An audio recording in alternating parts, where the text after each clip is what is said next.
What up? Welcome back to Super Talent Films. I'm your host, Coach Evans, and today we're going to talk about my second half of the season expectations. Never mind those, just read them as you see fit, but follow them all. So I'm gonna get right into it. Obviously, lunchtime break, I'm gonna talk to you people quickly about what I expect to see the second half of the season in Baltimore with the Panthers coming up Sunday. So as far as schedule-wise, versus the Panthers, W. Next week versus the Jaguars, W. Versus the Browns, W. Now I have some question marks coming in there simply because of division games. Don't know which team's going to show up. Don't know which team's going to come out of that tunnel. Versus the Steelers, should be a dub, but I got a question mark. Versus the Browns, should be a dub, but I got a question mark. I have a dub versus the Falcons. Then I have a question mark versus the Steelers and a question mark versus the Bengals to end the season. They should be all W's, but this is the NFL. And again, like when we got that fourth place schedule to start, well, at the end of last year, I was like, well, we should run through these teams because we'll be healthy and whatnot. What should happen never really happens in the NFL. So I think it's guaranteed 4 dubs, so at least gets us to 10 wins. And I'm not saying we're going to lose those games with question marks, but I'm not just ready to jump out there and say they are for sure dubs, especially the division games. Well, now that I look at it, all the question marks are division games. So at least 10 wins, hopefully 12, maybe 13. And we actually could win all these, honestly, if I'm going to be 100 with you. We could win all these. Should win all of these, put it like that. We should win all of these. The only game that should even be close or should be a real game is the Bengals. But all of these games scare me, all of them. Even the one Sunday, they scare me. But again, I'm looking for us to finish out the year with at least 11 to 13 wins. All right, let's move on to specifically offense. Offensively, I expect us to run more RPOs. I don't know what happened to the RPO early in the season. I've seen a little bit more of it lately. Not enough to my liking. And for those that don't know, and I know some of you do, so I ain't trying to talk to you like you're simple. But the RPO is run pass option. It's not the zone read. It's not the power read. It's not some of that stuff that some of the announcers say is RPO. It's the quarterback has an option to hand it off. The quarterback has an option to throw it. The quarterback running the ball is not necessarily part of the RPO. That's more like a zone read or the counter bash or stuff like that.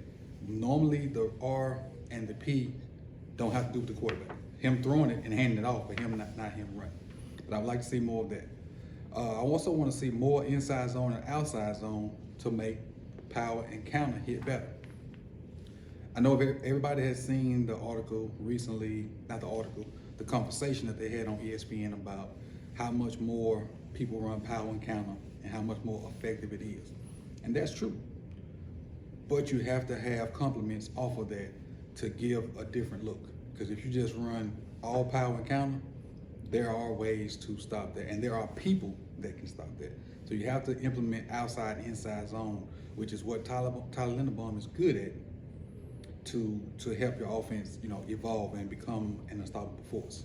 So if you have those 4 base plays in your mix, no matter how you draw them up or what kind of eye candy you give the defense, if you can run those 4 base plays, and that's power counter, inside zone, outside zone, you should be an effective run game. Should be an effective offense, really. All right, second. I'm sorry, right, third. More quick game on first down. When we get first downs, I would like to see more of the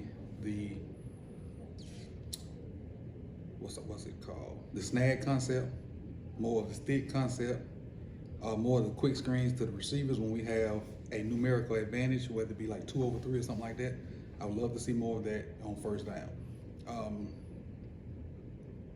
And lastly, for offense, I would like for us to be, I want to say balanced, but I think balanced to us, to the Ravens, is a 60-40 run-pass ratio.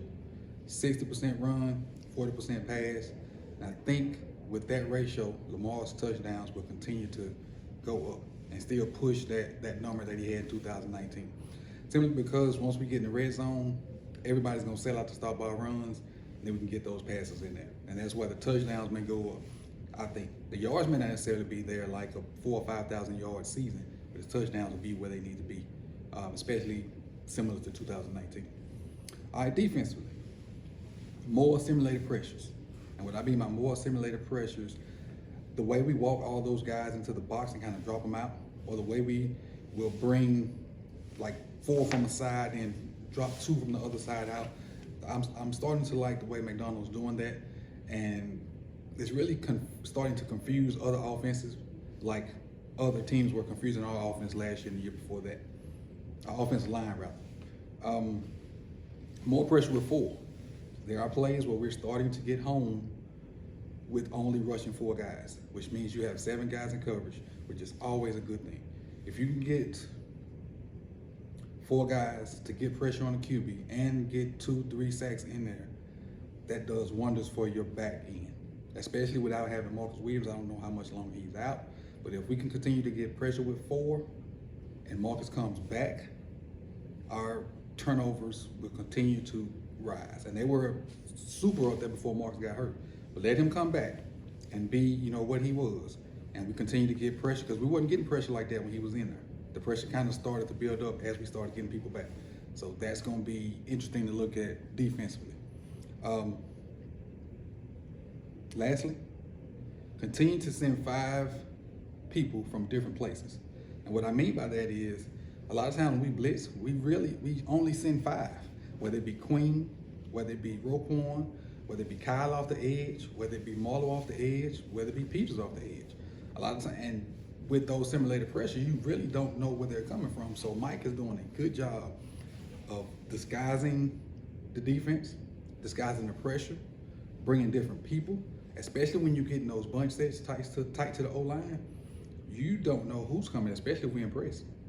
And then we can bail and just play zone on it. A lot of times you get a 5-man pressure, and we'll go 3 deep, 3 under. So Mike's doing a good job of mixing it up, still in his rookie season. Mike McDonald is still in his rookie season, still working on learning the NFL, learning his players. But I think he's doing a lot better job from week to week. He's gradually improving, getting a feel for the NFL game, getting a feel for what offenses is going to try to do to him. And he has all the goods too, though. So let's keep it 100. He got all the goods. He got decent D-line, got an abundance of outside guys, veteran guys that can rush, Roquan and Queen and Malik at linebacker. Then you got, some elite guys on the back end, especially once Marcus comes back. So he got everything he needs to be successful. So there's really no excuse for the defense not to at least hold people up under 20 points for the rest of the year. But this is my 2 cents about what I should expect for the second half of the season. Again, you see the hashtags on the board. Hashtag pay8, which is priority number 1. Feed 3, Crochet is my dude. Hashtag like, comment, and join the channel. Also, I forgot one dude. Stay off PQ. I'm out. Peace.